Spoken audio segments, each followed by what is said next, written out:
টাকার অভাবে মাকে নিয়ে বিশ্বকাপে আসতে পারেননি বলে কেঁদেছিলেন কেপ ভার্দের গোলকিপার ভুজিনহা। তার সেই কান্না দাবানলের মতো ছড়িয়ে পড়েছিল। অবশেষে ভুজিনহার মাকে যুক্তরাষ্ট্রে আনার উদ্যোগ নেওয়া হয়। গতকাল উরুগুয়ের বিপক্ষে কেপ ভার্দের 2-2 গোলের মহাকাব্যিক ড্রয়ের রাতে মাঠে বসে খেলা দেখেন ভুজিনহার মা আনা কান্দিদা এভুরা। যুক্তরাষ্ট্রের ভিসা জটিলতা এবং প্রয়োজনীয় অর্থের অভাবে আটকে ছিল তার বিশ্বকাপ দেখার স্বপ্ন।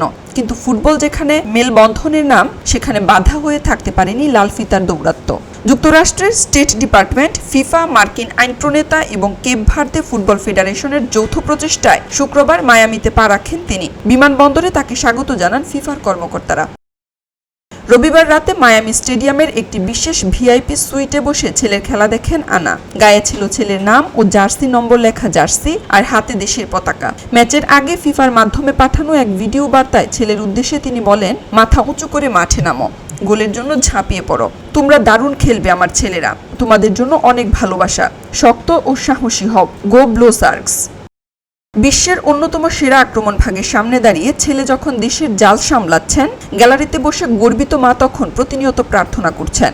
প্রথমার্ধের ঠিক শেষ মুহূর্তে মাত্র কয়েক মিনিটের ব্যবধানে ছেলেকে 2টি গোল হজম করতে দেখার কষ্ট তাকে সইতে হলেও শেষ পর্যন্ত রাতটি ছিল এই দ্বীপরাষ্ট্রের ফুটবলারদের জন্য আনন্দের। খবরের কাগজ, নিখাদ, নির্ভীক, নিরপেক্ষ।